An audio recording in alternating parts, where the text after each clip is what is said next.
स्वागत है आप सभी का परीक्षा परिवार में। फाइनली आपका ऑफिशियल नोटिफिकेशन आ चुका है। जो लोग भी इंडियन पोस्ट ऑफिस में जाने की तैयारी कर रहे हैं, अब देखो सबसे ज्यादा जो एग्जाम्स की जो आप लोग तैयारी करते हो, एक होता है आपका मेल गार्ड, दूसरा होता है आपका पोस्टमैन, और इनके ही सबसे ज्यादा भारी भरकम पद आते हैं। अब इनका 15/11/2022 को ऑफिशियल लेटर आ चुका है। इनके जो पैटर्न होते हैं ऑफिशियल, इन्होंने ये बता दिया कि टोटल कितनी पोस्ट रहेंगी, और इनका जो बदलाव है, चाहे वो क्वालिफिकेशन को लेकर हो, चाहे इनका एज क्राइटेरिया को लेकर हो, सारी चीजें जो भी इन्होंने बदलाव की हैं वो इन्होंने ऑफिशियली तौर पर यहाँ पर बता दी है। और टोटल पोस्ट कितनी रहेंगी, जैसा मैंने आपको बताया था कि भाई 50,000 से ज्यादा पोस्टें आने वाली हैं पोस्टमैन और मेल गार्ड में, और वही यहाँ पर देखने को मिल रहा है। अगर आप चाहो कि एक सारी ऑफिशियल कहां से मिलेगा, तो टेलीग्राम पर आपको मिल जाएगा। एमपी परीक्षा के नाम से टेलीग्राम ग्रुप सर्च करोगे, वहां पर मिल जाएगा। दूसरा, आप अगर इंडियन पोस्ट ऑफिस का ऑफिशियल वेबसाइट विजिट करोगे तो लेटर ये मिल जाएगा 15/11/2022 की डेट में, वहां से भी आप इसे डाउनलोड कर सकते हो।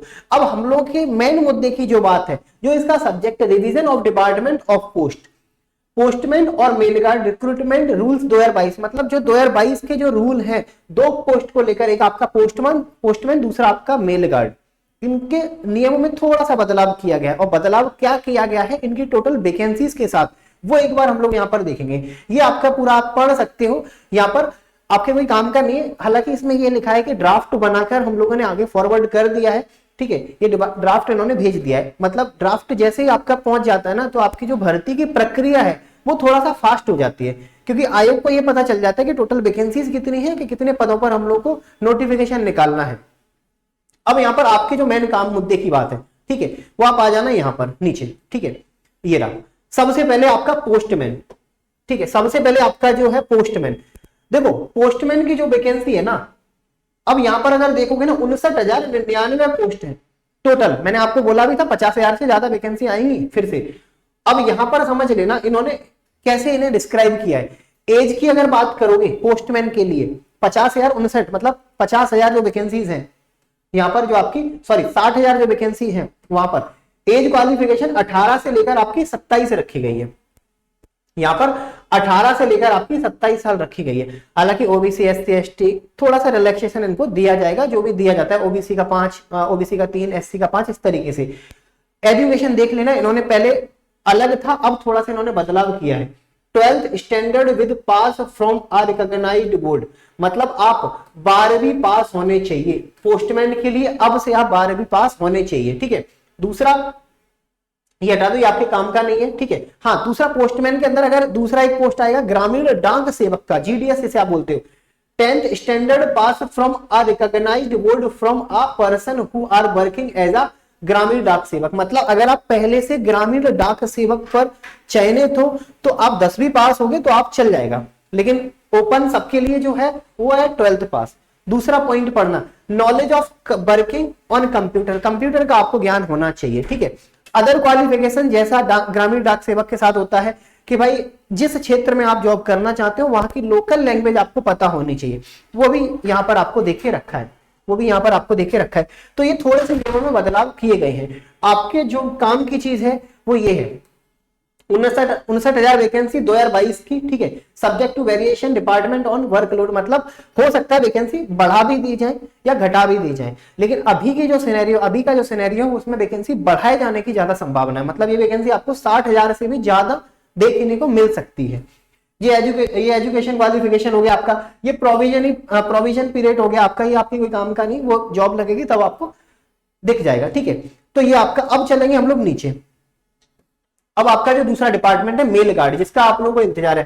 हालांकि मेल गार्ड के पहले भी मैंने यही बताया था कि इतने ज्यादा पोस्ट नहीं आएंगे मेल गार्ड के। 2022 में 1445 पोस्ट हैं आपके, मतलब वहां पर आपके 99 पोस्ट थे, और यहां पर आपका 1445 पोस्ट, ठीक है। तो यहां पर आपका 4, ठीक है, 5 0 और आपका यहाँ पर 6, मतलब यहाँ पर 9 5 14 एक कैरी करोगे, 10 और 4 14 एक कैरी करोगे, 4 और 1 5, 9 और 1 10 और 5, मतलब 60,544, 60,000 से ज्यादा आपकी वैकेंसीज आने वाली है इन दो पोस्टों पर।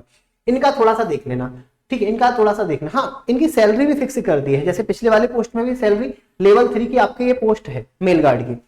अब यहाँ पर जो आपके मेन मुद्दे की बात है, भाई एज क्राइटेरिया वही रखा गया है, एज क्राइटेरिया वही रखा गया 18 से लेकर 27 साल तक, qualification 12th standard pass from a recognised board, दूसरा 10th standard pass from a recognised board for the person who are working as a ग्रामीण डाक सेवक, मतलब जो ऑलरेडी ग्रामीण डाक सेवक में जॉब कर रहा है उससे 10th पास होना चाहिए, बाकी सबके लिए 12वीं। कंप्यूटर का नॉलेज होना चाहिए, सर्टिफिकेट की बात नहीं की गई है, नॉलेज होना चाहिए, ठीक है। और दूसरा नॉलेज ऑफ लोकल लैंग्वेज, ठीक है, मतलब जिस क्षेत्र में आप काम करना चाहते हो वहां का लोकल लैंग्वेज आपको पता होना चाहिए। बाकी और भी बहुत सारे नियम है, आपके काम का जो था, ठीक है, आपके जो काम का था वो यही था। अब टोटल वैकेंसीज आप लोग देख लो, 60,000 से ज्यादा वैकेंसीज पर ही आपका नोटिफिकेशन आने वाला है। अब आप लोगों के सामने समस्या क्या होगी, देखो मैं आप लोगों के मन का डाउट बताता हूँ। आप लोगों के मन का डाउट है कि सर ये नोटिफिकेशन कब आएगा और एग्जाम कौन कंडक्ट कराएगा। देखो हालांकि इस नोटिफिकेशन में ये बात नहीं की गई है कि नोटिफिकेशन कब आएगा या एग्जाम कौन कंडक्ट कराएगा। अगर एसएससी के पास जाता है, एसएससी के हाथ में जाता है, तो एसएससी इसका कंडक्ट कराएगा अपने ही सिलेबस के अकॉर्डिंग, जो आपका होता है मैथ्स हो गया, रीजनिंग हो गया, इंग्लिश हो गया और आपका जीएस हो गया। अगर ये खुद से करते हैं, डिपार्टमेंट खुद से करता है, तो इनका सिलेबस डिपार्टमेंट ही डिसाइड करेगा। अभी ये कंफर्म नहीं है कि इसका एग्जाम कौन कंडक्ट कराएगा, लेकिन हाँ संभावनाएं जैसी बनाई जा रही हैं वो आपका एसएससी से बनाई जा रही है। मतलब इसका जो नोटिफिकेशन है वो एसएससी के थ्रू आएगा। एसएससी के थ्रू कैसे आएगा, हो सकता है एमटीएस में देखने को आपको मिल जाए, या फिर हो सकता है कोई अलग से एसएससी दूसरा एग्जाम इसी के नाम से कंडक्ट करा दे, क्योंकि अच्छे खासे वैकेंसीज पर आपका ये नोटिफिकेशन आएगा। तो अभी थोड़ा सा वेट करो, ये भी मैं आपको कुछ समय के बाद बता दूंगा कि इसका नोटिफिकेशन कौन रिलीज करने वाला है, एसएससी या फिर इसका पोस्ट ऑफिस खुद से ही निकालने वाला है। देखो अभी से इतना कर सकते हो, अगर तैयारी करनी है तो अभी से आप लोग इतना कर सकते हो कि थोड़ा सा पढ़ना स्टार्ट कर दो, थोड़ा सा जो आपके बेसिक सब्जेक्ट हैं उनकी तैयारी अभी से चालू कर दो। इसके लिए आपको करना कुछ भी नहीं है, परीक्षा एप्लीकेशन को इंस्टॉल करना है।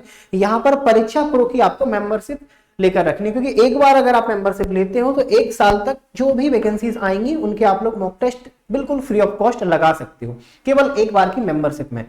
चाहे वो आपका एसएससी का कोई एग्जाम हो, चाहे फिर आपके किसी भी स्टेट का कोई एग्जाम हो, सारे टेस्ट आप लोगों के फ्री हो जाते हैं। हाँ यहाँ से आप थोड़ी सी स्टार्ट कर सकते हो तैयारी। बाकी अभी एग्जाम का ऐसा कोई डिफाइन नहीं किया गया है, एग्जाम होगा या परसेंट बेस पर होगा, या होगा तो कौन कंडक्ट कराएगा। जैसे ही ये अपडेट आप तक ऑफिशियली आएगी तो सबसे पहले मैं आपको ये चीज कंफर्म करा दूंगा कि हाँ एग्जाम आपका होगा और इस शेड्यूल के, इस पैटर्न के अकॉर्डिंग होगा। इसके लिए आपको करना क्या है, चैनल को सब्सक्राइब।